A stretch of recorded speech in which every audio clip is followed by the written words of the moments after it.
It's been a long time since I released a video, and I would prefer that this one were created under better circumstances, but here we are. I'm not in my usual studio today, so the audio and presentation might not be quite as polished as I would like, but I think I can make this work.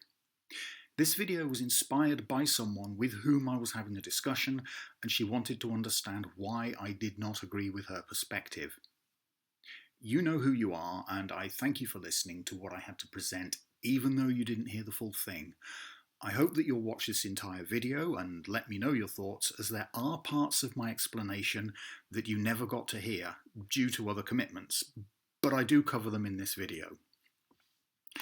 I'm going to try and evaluate the evidence which is currently available to the public on the tragic shooting of Renee Good.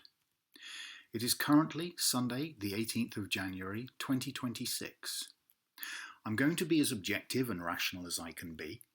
I will try to dispel some of the myths and present some key information that people might not currently understand. I'm going to assign meaningful labels to people and or their vehicles just for the sake of easier narrative. Before I start, I want to make it clear that I am trained and qualified as an advanced driver. I'm not going to go into detail as to why, but I mention it because it does go to explain why I'm going to say some of the things that I do. I can understand why people are saying that he outright murdered her, and I can understand why people are saying that she deliberately tried to run him over. Mostly, I'm going to try and stay away from intent and motivation, although I will offer my thoughts on why I think certain things happened the way that they did. However, I will not draw conclusions on any presumption I may make about motivation or intent. Before we start, if you still think that Renee was there just turning in the road to get out of there, go away. You are a lost cause. I'm not going to spend hours with you to go through all of the other footage which I have which shows otherwise. It's available. Go and watch it for yourself and then come back. If you're going to argue that she didn't know that they were ice and panicked, likewise. If you're going to argue that she was confused because she'd been told to leave and then told to get out the car within moments, you'd better show me some evidence of that, because I have seen none, and I will be showing that this almost certainly isn't the case. So we'll start by setting the scene. This video was taken from an upstairs window along the street by someone who seems to have a dog who's feeling a little unsettled. So for the sake of a name, thank you for the footage, Fido. I'm going to pick up the footage here, which is already some way through the recording, but it's enough to give us an overview of what's happening and what's where. This car is being driven by Agent Ross. There are plenty of federal agents around. We've got a dark car and a silver car, and then a dark grey car. And they're all sitting at the side of the road on thin snow. Then there's nothing else along the road until Fido zooms out and we see Renee's car. Okay, notice that her driver's side rear tyre, that one there, is on the white line, and her front wheels are turned to the left. She's not fully perpendicular to the curb, and her passenger side rear wheel will be just slightly behind the line. Now, you may disagree with me that she's slightly squint across the road, but it matters not. What is important at the moment is the position of the back wheel we can see in relation to that white line. Now, as we pan to the right, we see Ross's car sitting next to the silver SUV. Right there, there's the silver SUV, that's the roof of Ross's car.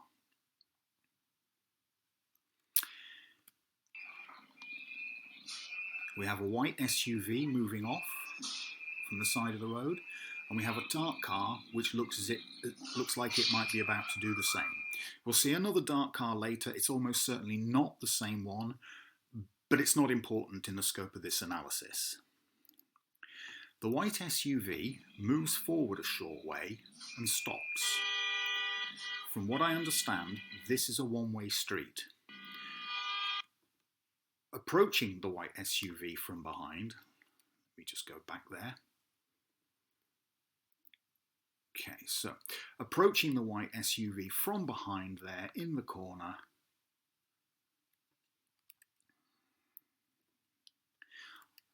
are a dark car and a truck with the lights on, carrying agents who I'll just call Adam and Bob. The dark car passes the white SUV, with the white SUV on the right. So he passes on the left of the SUV. As we pan back toward Renee, we see that Ross has moved along the road and Silver is moving off behind him. So Ross has moved along the road, Silver's moving off behind him, and Ross drives into the thin snow to pass behind Renee as the dark car passes in front.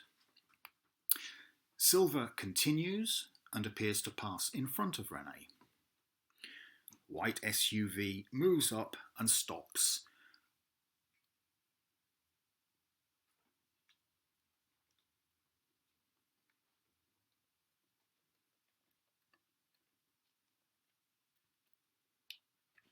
We'll stop in a minute. There's Adam and Bob again.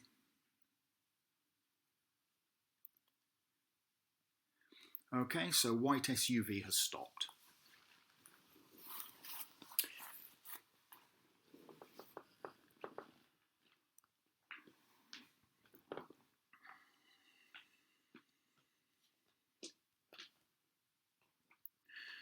So Ross has stopped, and Renee is exactly as we saw her a moment ago. In fact, she remains in this position, and she's remained in this position throughout this video so far. She hasn't moved, or at least throughout this clip.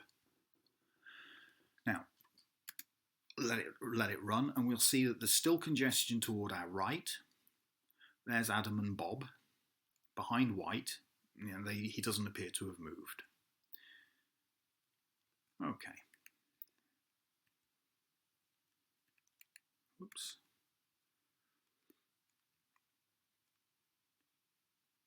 Okay, there's Adam and Bob. There's another car pulling out. So there's plenty going on out there. There's White. White hasn't moved. Here comes Ross. So this is where Renee says to Ross, "I'm not mad at you." But look at her wheel here. She's backed up. That was on the line. She's backed up and she's moved round to point her car to the right, bearing in mind her wheels were turned to the left. Okay, so she's even less perpendicular than she was before. The angle has become more acute. So this is where she says, "I'm not mad at you." And we see Becca entering the scene. She's actually walking quite briskly as Ross walks round that side. I'm going to run that back a bit, just so as you can see that in real time.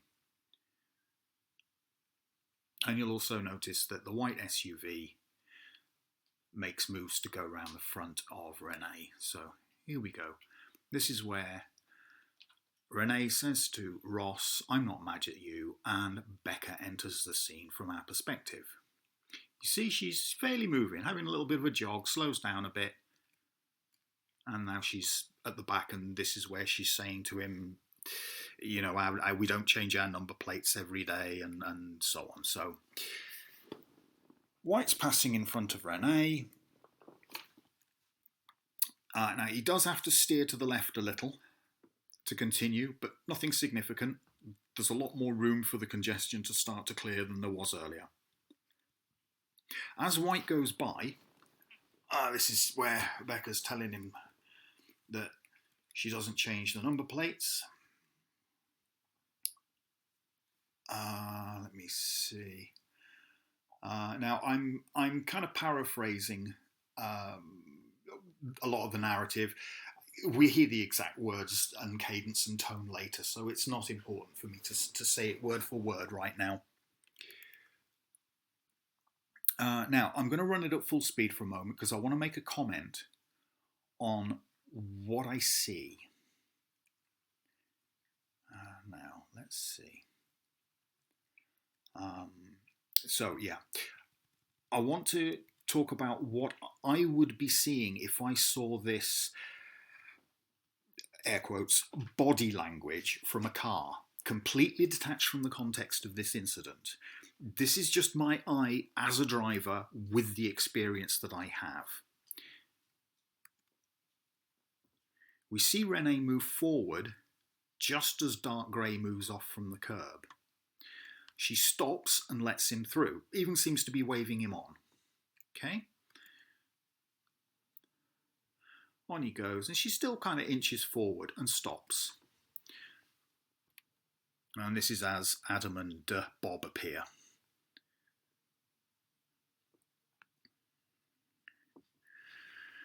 Oh, just picking up my place in my notes. Just give me a moment. Where are we? Oh, they jumped, didn't they? Lost my place. Don't change place. So, send him through. Right, he moves on. Yeah, as Adam and Bob. So, let's just run that back a little. Now I've found my place in the notes and I know what I'm talking about. Right, so there's the back end of the white SUV. Becca pulls out as Gray pulls out. Becca stops, waves him through. Becca inches forward as he passes, and in comes Adam and Bob. Now, this body language is what I would expect from a car preparing to nip out into a gap to merge into flowing traffic. That's what this looks like to me. Just if somebody had shown me just that clip, I'd have said, that's what this driver is doing. She's trying to nip out into a gap to merge into traffic. Other events suggest that this isn't the case, but her current position is fairly significant to the analysis, in that from that position right now, she would be absolutely safe to leave. And throughout the entirety of this interaction, until one specific critical thing changes, which I will identify later, at any time she could have driven out of there safely without putting anyone or anyone else's vehicle at risk. Meanwhile, Ross has continued to circle the car, documenting it with his cell phone, and Becca has followed him with her phone. Ross has not spoken since getting out of his vehicle with his camera, according to any evidence we have right now. We've seen no other agent interact with them, and right now they're both free to leave. And I want to point out that so far, no one has told them to leave, according to the evidence we're seeing. So the evidence seems to be against the claim of conflicting instructions or leave now, get it out of the car. Okay, and I'm going to turn up the volume so you can hear what happens when Adam and Bob get out of their truck. And I'm going to play it at full speed so you can hear it. So right up to this moment, they're free to leave. And they could do so safely, or at least Becca could. Renee could. Becca's standing outside the car at the minute, but Renee could certainly leave.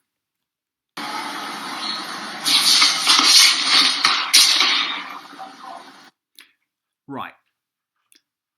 I think that was Adam. But the moment they're out of the car, they say to her, "Get out of the car." That is the point at which she is now legally detained. By that I mean that she is detained in the legal sense of the word. Whether or not it's a lawful detention should be argued in court, not at the scene, especially as she appears calm enough to be talking politely. Now, anything she does from here on in, which is not getting out of the car, other than perhaps turning off the car, puts her closer and closer to contravention of 18 USC 111, by my understanding. And it seems to me that the more she does to not follow instructions, the worse the penalties she's likely to receive if convicted. I'm not going to include it here, but read 18 USC 111. It's fairly self-explanatory if you go and read it. I just want to point out that even if she did decide to leave right at this moment, with her car as it is, everyone is still safe. She would swan neck into the left-hand lane, but she has a clear exit which she can take quite quickly if she really wants to leave. No person or property would likely be at any risk. Nothing suggests that her car is not in drive at this point in time. In fact, she's sitting here, or sitting there, with her foot on the brake, and we'll see that later. And I can also be fairly sure that she's not using brake hold. When we see her brake lights on, it's because she has her foot on the pedal. Ross is obscured by this tree,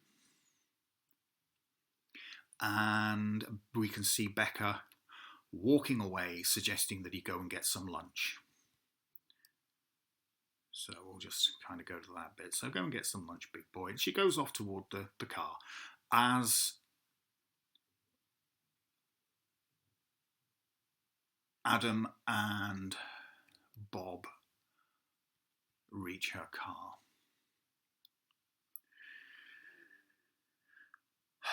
Now, Ross is currently ahead of the car, but not in front of it. He's to the right-hand side. Now, correlating this moment with other videos, we can know that he is actually slowly walking toward the car, but he's not in front of it at this moment. The next bit is most unfortunate, but with a minor positive. Fido shifts the camera slightly, possibly to switch it off. That might suggest that Fido is left-handed or left-pawed or whatever is appropriate. But anyway, something tells me that Fido has a vape in the right paw and is operating the camera with the left. But either way, the camera moves and we see the effect of parallax. So I want you to look at how much window we can see here in the back of this SUV. Now, Renee has been told to get out of the fucking car, literally. And rather than get out of the fucking car, she does this.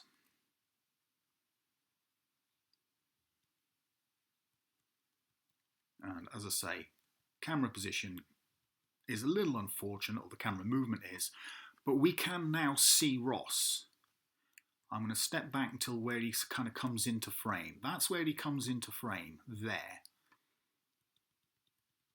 And we can see just a little bit more of the rear window of his SUV, I believe. And there's Ross.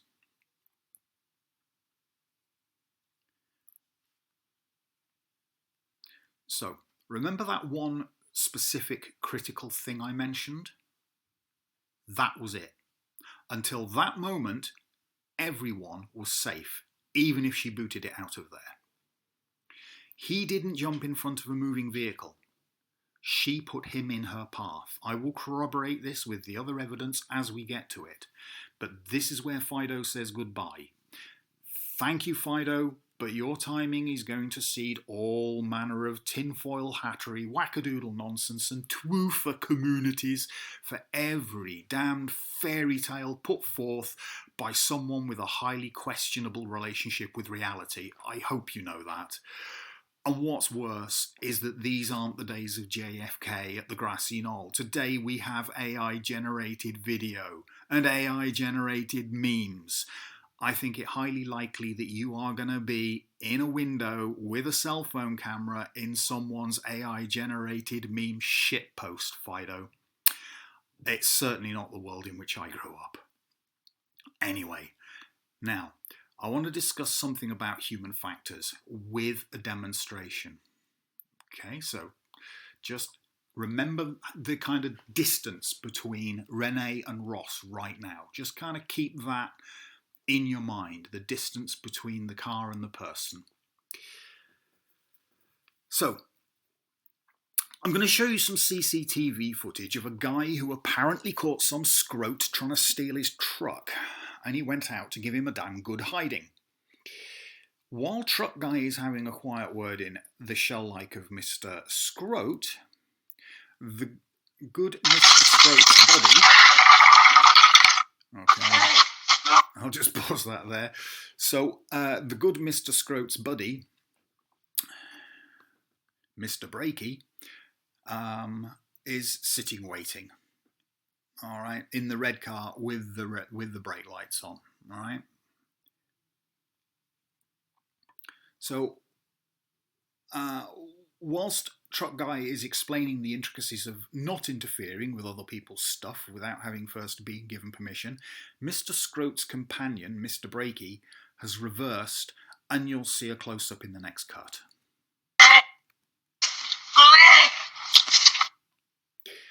Okay. I want you to note that distance between Mr. Brakey and Truck Guy. It's comparable with that between Renee and Ross at the cliffhanger in the Fido video. It's not exact, but it's not hugely different, and it will suffice for what I want to demonstrate. We see Mr. Scroat and Truck Guy coming to an amicable... Try that again. We see Mr. Scroat and Truck Guy coming to an amicable agreement about leaving Truck Guy's truck the fuck alone, and Mr. Brakey's coming to shake hands on it too. And this is the moment I want to demonstrate that not a lot of people understand. At these kinds of speeds and distances, when a person finds himself in front of a car, they have a tendency not to try to jump to the side, but to turn and face the car, to lean forwards and put their hands against it with their feet planted. It seems to be instinctive and almost involuntary in my own experience. I know of no research which supports this observation, but it did not take me long to find an example on YouTube. I checked a couple of videos a day or two ago, didn't see anything useful, and on my editing day, I needed the footage. And my first click is what you see now. Watch. There he goes, turning toward the car. Leans forward, hands on the car. His feet are planted, but he is being pushed back. There go the knees. Okay? It would have been highly unlikely that Ross would have been able to do what Truck Guy is about to do.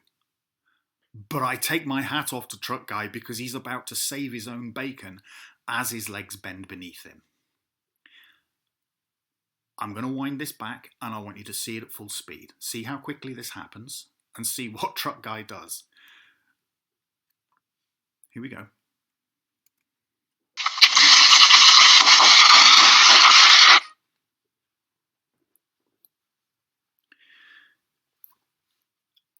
That would have been highly improbable to do an SUV, but that he saved his bacon there. So, yeah, oh, the other thing I should have pointed out there. Listen for the wheel spin. Okay, let's run it back to there. Listen for the wheel spin. He's up on the bonnet. Or hood, and collision.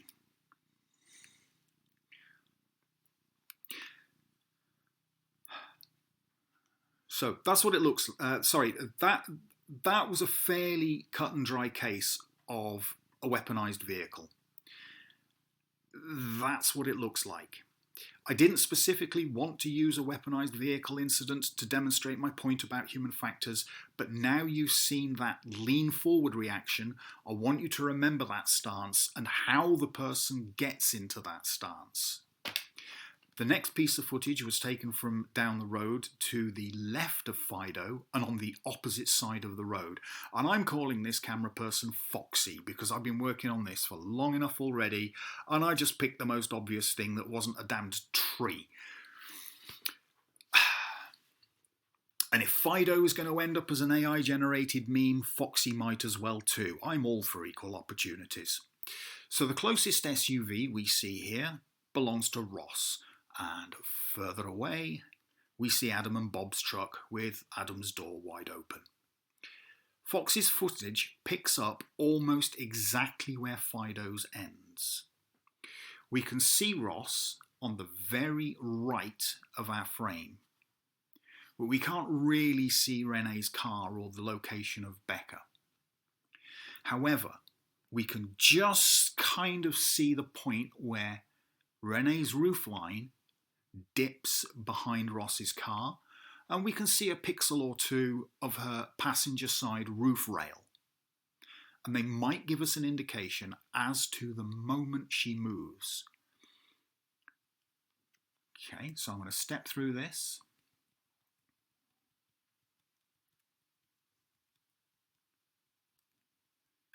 Now, that looks like there might be a bit of movement there, just the tiniest bit.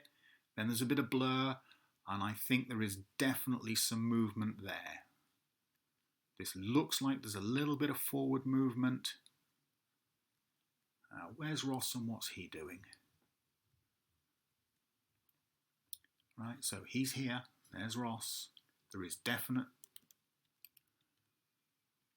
movement now. Now after that little blurred frame there, this is where we really do start to see the movement happening, and we see Ross's stance change.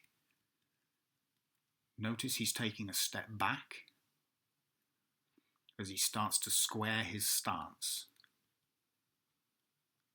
and lean forward. There we go. He's going for the truck guy pose.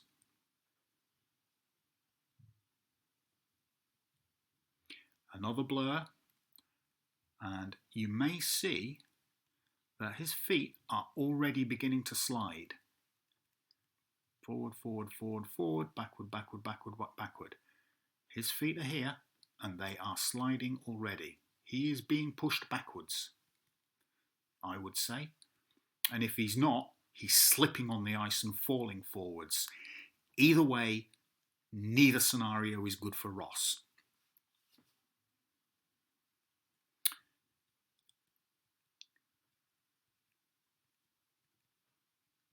Leaning further forward now, still both legs kind of in line with each other.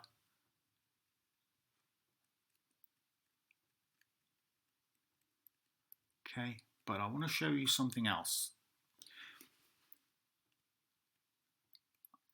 I want you to look at this here. Okay. I don't think there's a frame missing. I don't know what frame rate this video was recorded at, but I don't think there's a frame missing. But something appears there. We could argue that it is consistent with a firearm. It just appears so quickly. If you look at the other movement here, there's a person moving. It doesn't look as if there's a jitter in the video. It looks consistent and fairly smooth, but that appears out of nowhere. I will accept, for the sake of argument, that in this video it does look as if Ross has drawn his weapon, but I can't be sure. But that does seem to remain. It doesn't look like a glitch. But let's put him back in the... There we go. So there he is in the truck guy stance. He's sliding backwards. Now we can see Renee's car really emerging from behind Ross's.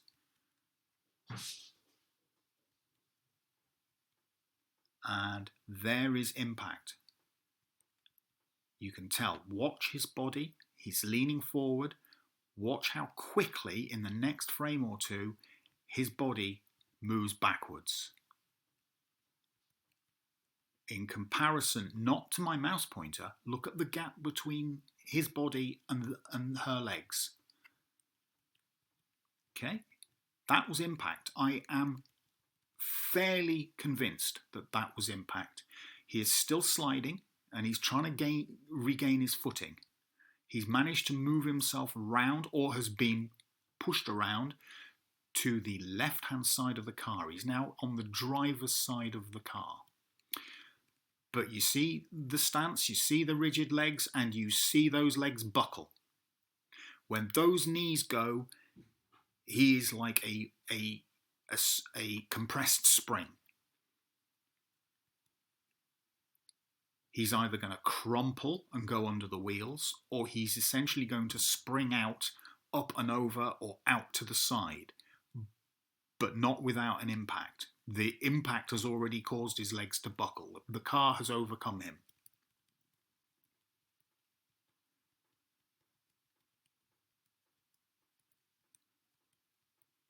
And there's nothing else particularly useful there, okay? So, I hope you see what I mean by truck guy stance, and I hope that you can see why I'm saying that that's what Ross is doing, and why I say she did hit him, because he suddenly accelerates, and that's, as the car hits him, he's taken up a lot of that space with his hands and his arms. Now the truck is hitting his body. He's got no more give, no more room between him and the truck. The truck hits his body. Okay, you might disagree with me, but that's how I interpret that. Rather unfortunate that there's a bit of a jitter on those two frames, but that does look consistent with an impact.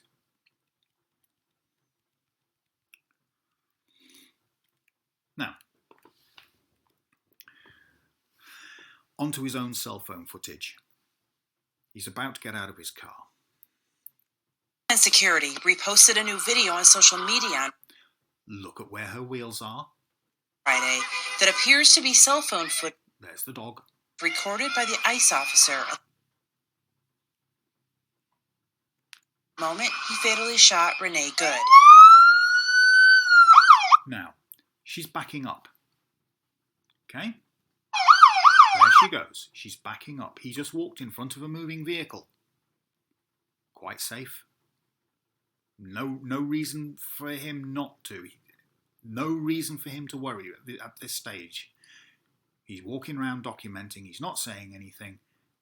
She backs up as he goes in front of the car. He walks down the side of the car and she says, "That's fine, dude. I'm not mad at you." Okay. She sounds polite enough. Personally, I think it sounds a little passive-aggressive, but hey, that's my interpretation. But she sounds polite enough. She wasn't ranting. She wasn't raving. She wasn't cursing and swearing at the guy. Just, that's fine, dude. I'm not mad at you. We notice here, Ross has actually got his phone in his right hand, which I am going to assert is his dominant hand. Okay, I'll go over that a little bit later.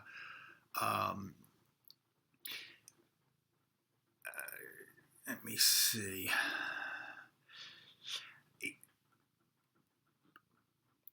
Right, so there's lots of evidence that this is so. Okay, but I'm not going to go through it in this analysis.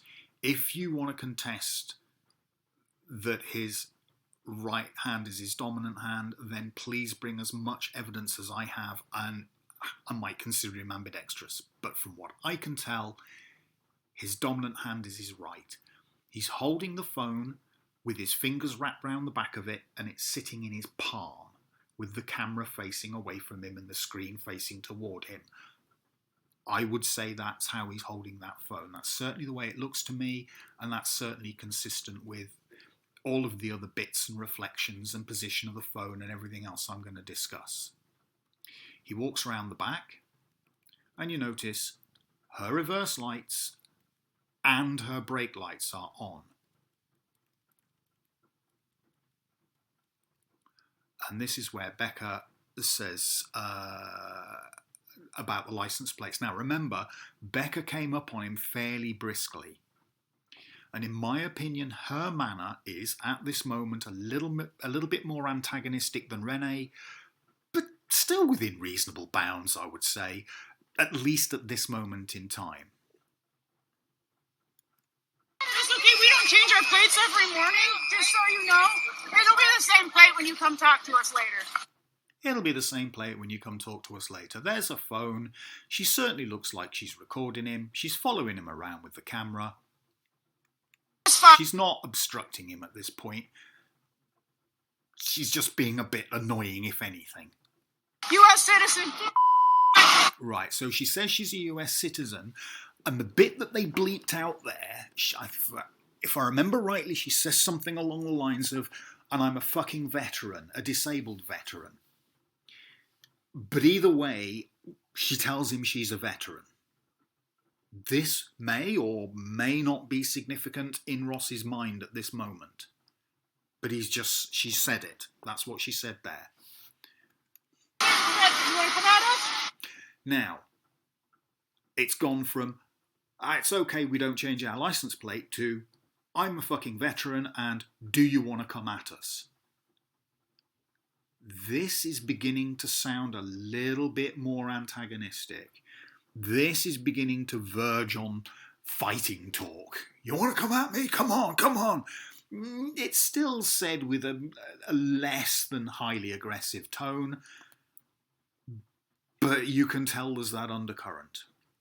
Now, we know that at some point Ross switches hands from his right hand to his left hand. I'm just going back in my notes again to try and... in fact, no, actually, I'm just going to skim back a touch more. Because... just a little bit of context here. So, I want you to listen to Renee. That's fine, dude. I'm not mad at you. That's fine, dude. I'm not mad at you. Listen. Show your face. I'm not mad at you. It's okay, I'm not mad at you. Okay, so now she's shouting it at him. I think he heard her the first time. And she's sounding a little less polite and more like taunting. But, okay. Change our plates every morning, just so you know. It'll be the same plate when you come talk to us later. That's fine. U.S. citizen. You want to come at us? Right, so, you want to come at us. I think this is where Ross changed hands. It certainly looks like it. And I don't think he changed hands because of Renee. I think he changed hands because he perceives maybe a little bit of confrontation, the potential for escalation from Becca. Police officers are trained to have their dominant hand free. At the moment, his dominant hand's full of cell phone. He wants his dominant hand free. Yes, his weapon's at his dominant side. He's not necessarily thinking, shut up, I'm going to shoot you in the face. But he wants to be ready for whatever might come his way. And I think he perceives Becca to be the threat. I don't think he sees Renee as a threat. This is just what I see. So we're going to continue. Want to come at us? All right, more want to come at us. She's really close to him there, by the way, when she says that. You want to come at us? I think there is a reflection somewhere where you can see how close she is. In fact, if you look in the car there, you can see she is fairly close to him. All right, and she's closing that gap a little by the looks of it. She says, you want to come at us. You can hear how clear that is in the recording on his cell phone. She's close. At us? I say go get yourself some lunch, big boy. Okay, I say go get yourself some lunch, big boy. And she turns, go ahead, she turns, walks toward the car, right? Now, at that point, we hear Adam and Bob telling Renee to get out the car. Big boy, go ahead. Out the car. 1, 2. Yeah, get out the car, get out the car. Get out of the car. Get out of the fucking car. Right, Ross is still walking toward the front of the car. Like I said, he's just slowly walking to the front. Maybe he's going around to join his mates. Maybe he's trying to get out of the way of Becca. I don't know. But he is definitely walking toward the front of the car. He is not in danger at this point. But you can see that now Renee is moving backwards. Ross essentially stops. He is moving a lot slower. His steps are halting. And as Renee comes around here, he's not walking. He's turning slightly. He's not moving forward, he is turning. Renee just put him in the direct path of her car.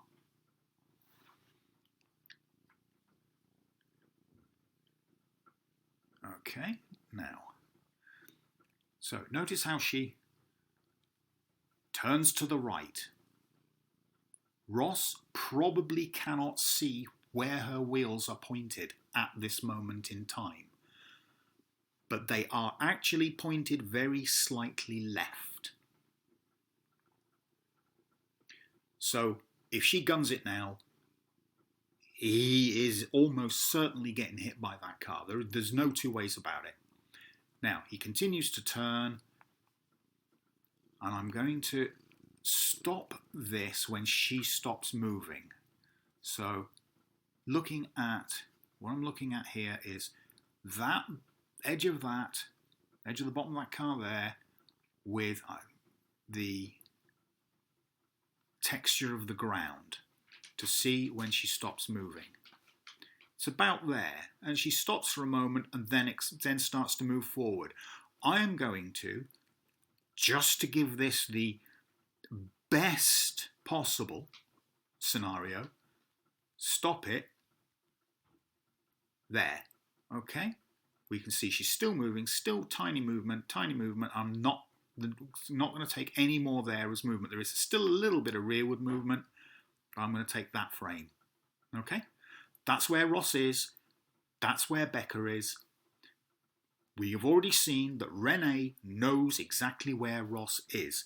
She's seen him. She's looked at him.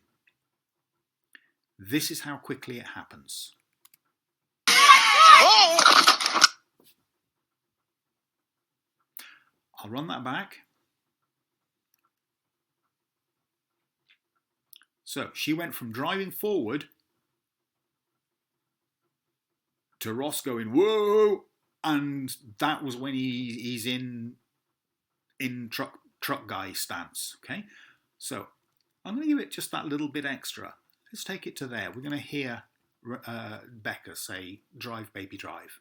In fact, "Drive, baby, drive, drive," she says. Oh! Drive, drive. That's all you heard there. So it is possible that Renee drove in response to Becca shouting. Okay, drive, baby, drive, drive. It is possible that she floored it in response, or say floored it. She certainly booted it some. May not have floored it, but she certainly booted it. Oh! Okay, so now let's look at this in detail. Here comes the car. Watch the angle the phone takes, and there's a very good reason that you see what you see. Remember how he's holding the phone. His palm is facing toward him, with the camera facing away from him. His screen is facing toward him. In order to go into truck guy stance, his hand has to rotate away from him and down onto the hood or bonnet, whichever you prefer, of that car. Okay, I hope you can picture that in your mind. He's holding the phone. He's going to rotate his wrist and extend his arm as he puts his hand down on the top of that car.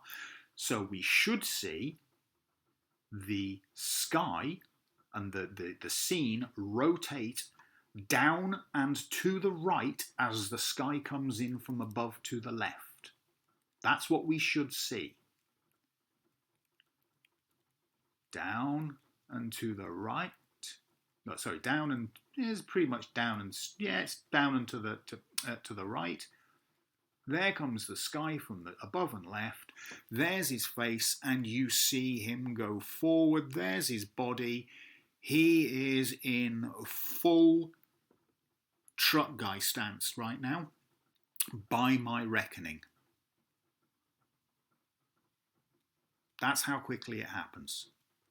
The actual impact is now around here somewhere, and then the shots are fired. And we know what words came next. There have been reports that it wasn't him that said that it was one of the other guys, but I think it's immaterial. If somebody had just hit me with their car, or at least looked as if they were trying to hit me with their car, I think I'd probably have said fucking bitch as well. But there we go, okay? It's immaterial to what just happened. So the next bit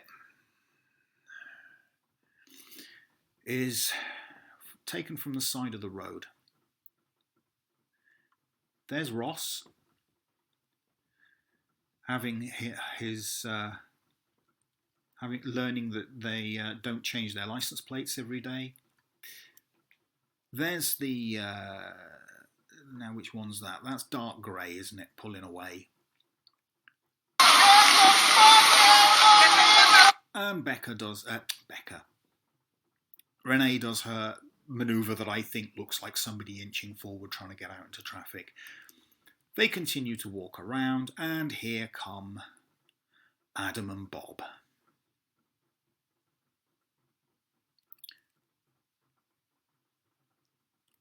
They get out the car, all right? So we're going to play from there.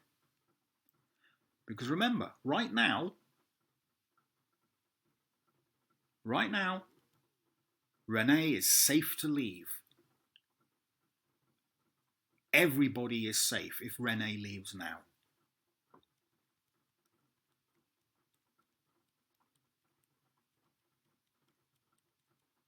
Yeah, she looks like she's trying to maybe wave them on, but let's play it.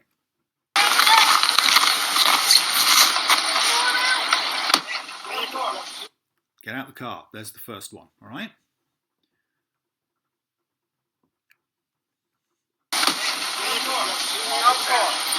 Out the car, get out the car, out the car. She's been given that instruction twice.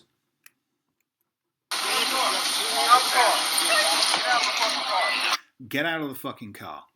There's the third time. Let's look at her brake lights and reversing lights as this happens.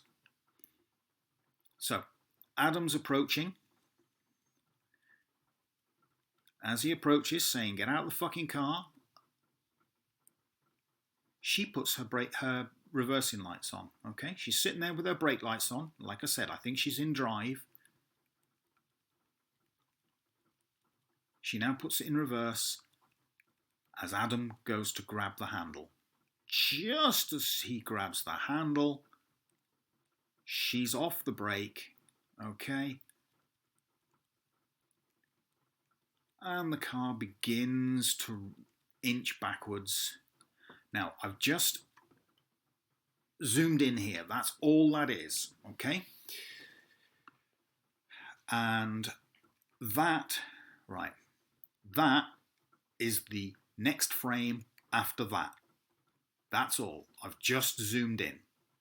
There's one frame difference there. So, she's got her reversing lights on. She's got her brake lights off. She's off the brake. She's got her reversing lights on. Adam is reaching for, maybe even got the handle at this stage. No, there we go. I think that might have been his hand flipping off it as he tried to pull it, the door didn't open and his hand came off. But she now starts to come backwards. And if we look around here, you will see Ross come into view. But watch her wheels first. See that bit of slide there? As she comes back, there's about 3 frames of slide. That, I think, is the ABS. She's got her brakes on. She's bringing it to a stop. She's out of reverse. She's out of reverse. Brake lights are off.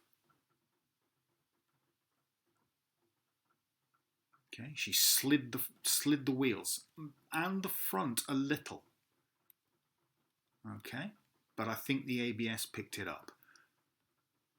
Notice Ross coming into frame. That's her turning toward Ross. You can see Ross kind of slow down and turn toward her.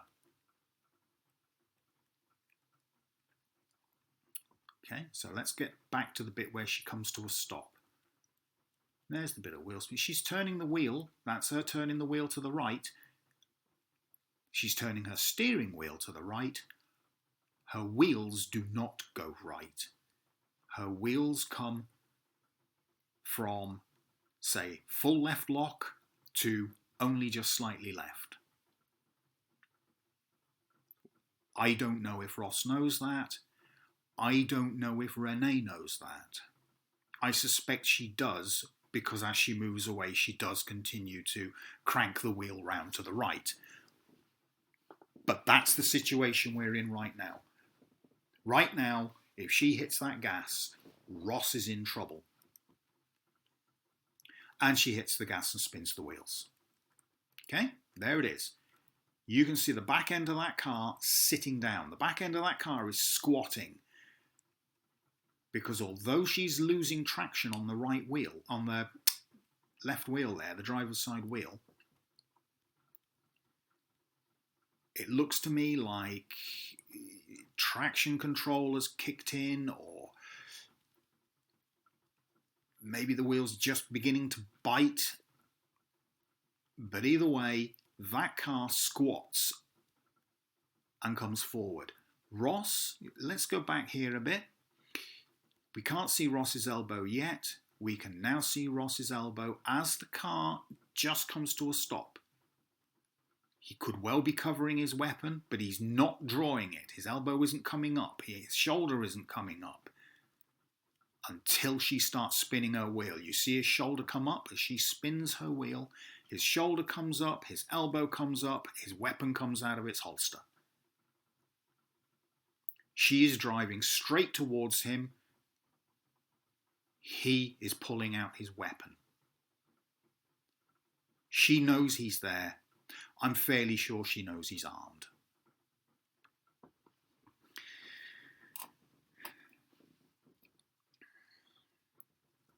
Even if he wasn't armed, any reasonable or rational person right now, knowing that they are lined up and about to hit another human being, especially when they go into truck guy pose, you're going to hit the brakes. She doesn't. She does not hit the brakes. She plows on. Out comes the weapon, aimed at her. You see, watch now his right foot. He steps aside. He's trying to step aside and back. So it does look like he's trying to get out of the way, but truck guy takes over and over he goes. He's getting into that stance. Notice that foot sliding on the ice. As he leans forward and his center of gravity falls further forward than his base, he's going to be putting more and more weight of his own weight against the front of that car. Less weight on his feet, he's going to have less traction. The car is going to shove him, which it does. Both feet go back. as both feet go back. Now, I think that's the contact point. I think that there is when she actually hits him. Both feet go back. There's the shot fired. He's leaning forward right now. He is well out of balance. And 1/3 of a second later, look how far he's leaning. He fires the next shot. And I don't know exactly where it is. I think it's one of those that looks like the recoil. So, and that might even be, that there might even be a casing ejected. All right, I don't know. Not that much of a firearms expert, although I do have experience, a little experience with firearms. I think that's the shot there.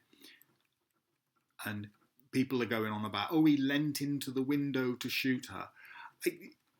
I think his hand ended up in the window because he was so far off balance.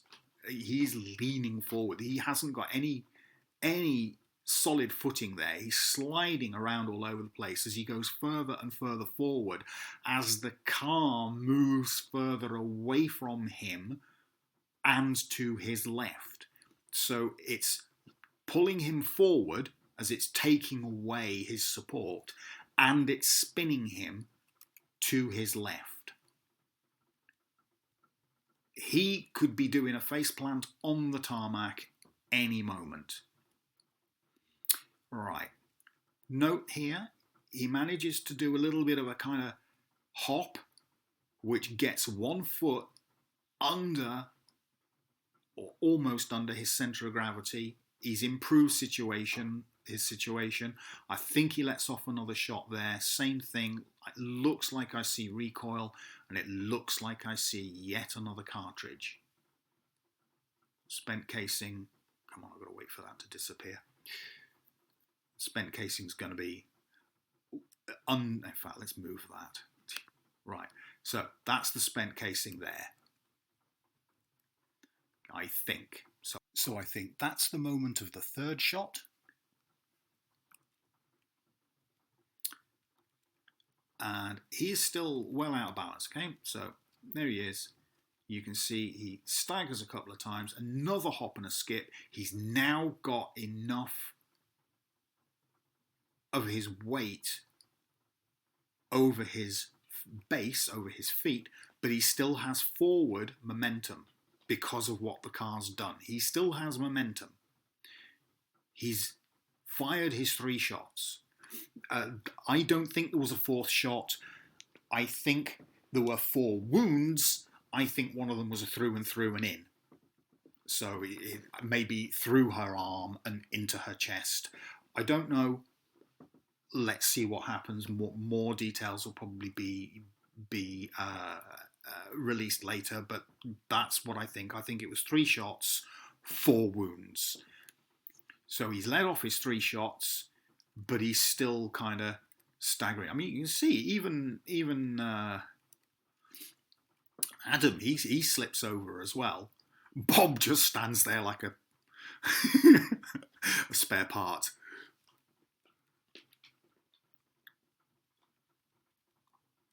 And off they go. And Bob actually turns around and gives Charlie a help. There you go. Come on up, Charlie. You're all right, mate. Are you well intact? You got any holes? Okay. All right. Now, I want you to look at this little bit. I'm going to run it in fairly full speed. Ross holsters his weapon. Now, I'm going to take it from about here. Now, people are saying he's running after her. He's not. I think he's stumbling to try and keep his balance. Okay, he's regained his balance. You see that little bit as he comes back on his left foot, and that's him now because he's kind of overcorrecting a bit. That's it. He's stable now, and he holsters his weapon. There appears to be a little bit of a limp. Fucking God! But he is holstering his weapon. But even after he's holstered his weapon, his gait is still not symmetrical. What the fuck? What the fuck? There appears to be a little bit of a limp. Later on, A few steps or so further down the road, he seems to have a fairly normal gait. But it does appear that he is limping there. I say it appears. Okay, and I think that is basically all we have for video. It is. So my conclusions.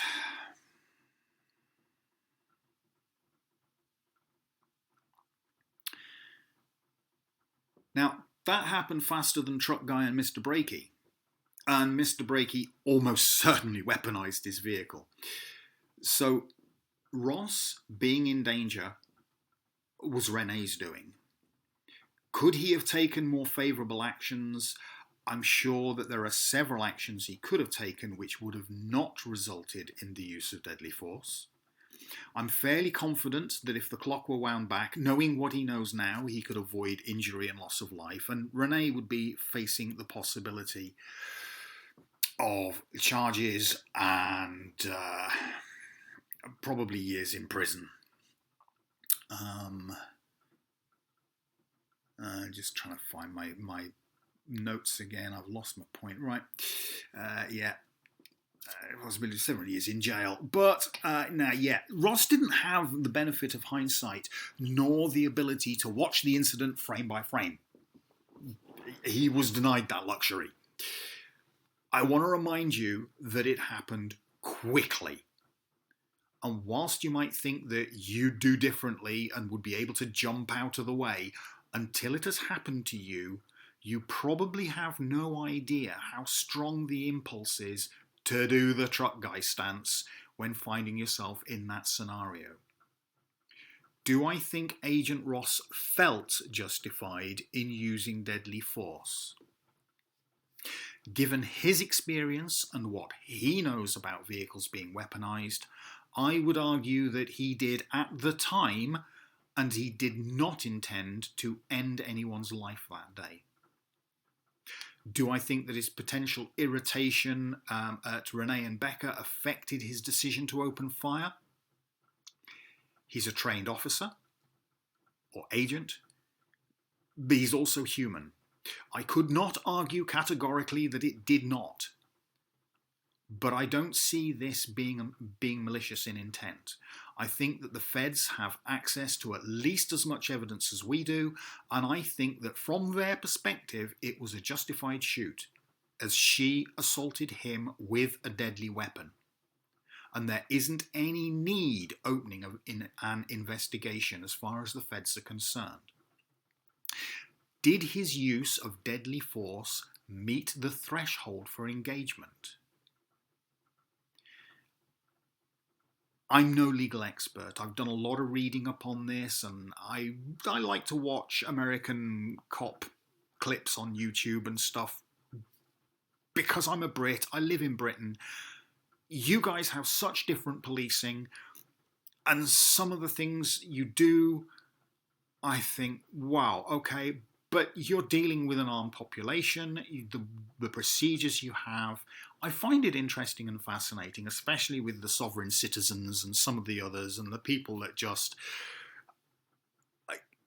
ask for it and get carted away in cuffs. Okay. So yeah, I find it interesting. But I've been looking into this, listening to arguments from both sides about whether it's legal or whether it wasn't legal or justified and so on. But I think that it certainly seems that it was justified. And I can see why some people interpret what they've seen as Ross engineering the situation to be in a position to send her off to push up the daisies. I don't buy that argument. Now, given all the rhetoric in certain circles regarding ICE and DHS at the moment, I do understand why some people might find it hard to let go of the idea that Ross committed murder. I find it somewhat implausible that he could be so smart as to engineer the situation such that Rennie backed up at that very moment, putting him right where he was, and that she would then hit the gas. I would need to see some very good evidence to accept that claim, and not just, oh, it looks like it and you're blind if you don't see it. So to those peeps, go smoke a chemtrail, you'll feel better. Another thing I want to address is the fact that he shot her 3 times. There was approximately 1/3 of a second between each shot. People train, so that's from first shot to third shot, 2/3 of a second. People trained to use firearms defensively are often taught to double or triple tap. They don't shoot once, then wait to see what happens. I've seen enough Mac dumps to know just how quickly a multitude of shots can be fired off. Now, I want you to imagine a scenario. You're sitting watching television and in comes your annoying brother or buddy or whoever. He's got something in his hand and he feigns throwing it at your face. You find yourself still reacting defensively even though your brain has already processed the fact that there is no incoming projectile, which, of course, gives the annoying little shitehawk a few moments of slightly sadistic amusement. What I'm describing here also falls within the realm of human factors. The response The response to the impetus to act is quicker than the response to veto. Evolutionarily speaking, the quicker we run away from a scary predator the moment we see him, the more likely we are to survive long enough to raise offspring. There isn't that much of an advantage to quickly realizing that tiger was just a strange-shaped rock after all. So, let's look at this now from the other side of the coin. Did Renee intend to run him over?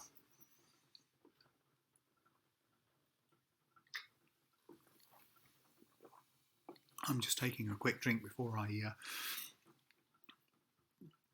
tackle this one. So, did she intend to run him over?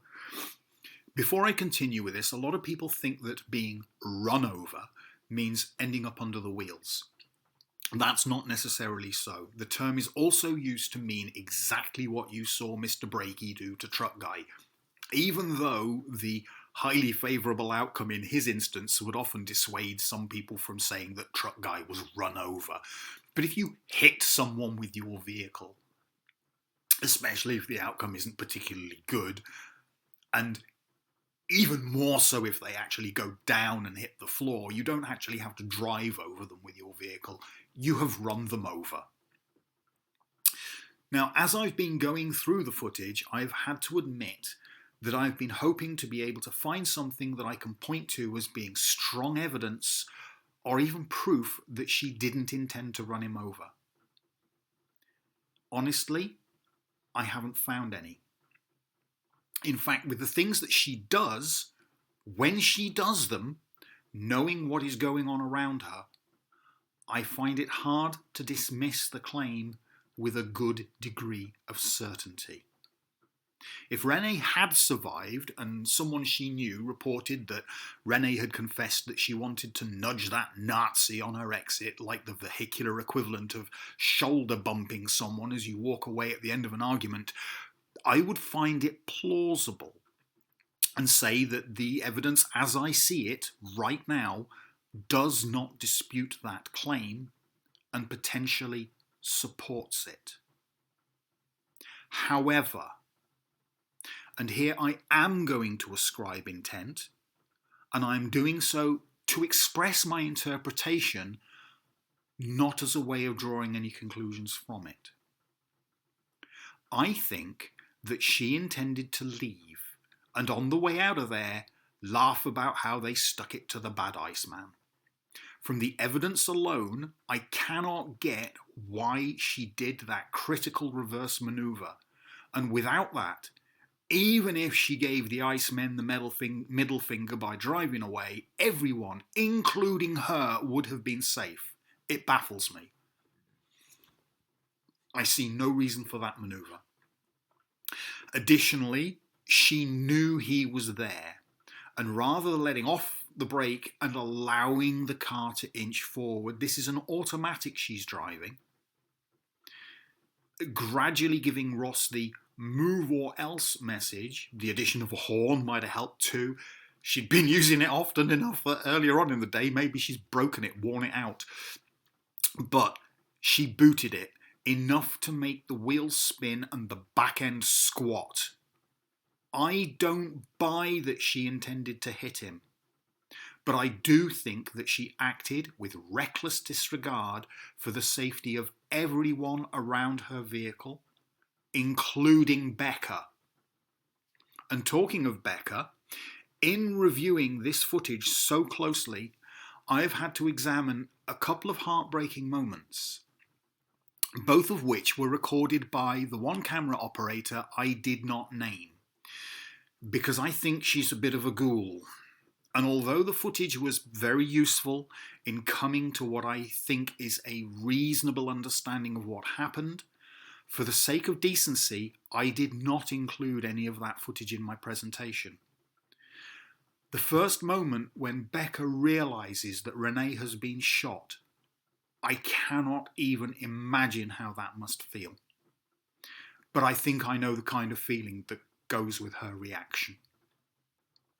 The second, and this is why I think this person is a bit ghoulish, is because she walked all the way down through the crime scene to video the inside of the car and found Becca at the open driver's door hugging Renee. She turned and walked back a few moments later. But I didn't need to include that footage, as thankfully it offered nothing helpful to this analysis. No matter what No matter what we might believe politically, people who loved her are feeling her loss and lives will never be the same again. Situations like this and the previous politically relevant deaths come about in a large part because of the kind of rhetoric flying about, calling the other side all manner of genuinely dehumanizing names and painting them as the kind of villains who, at worst, should be feared and at best should be assaulted or sent for the big sleep. Which leads to my final comment. How many more people need to die before you fucking stop it and start behaving like reasonable adults?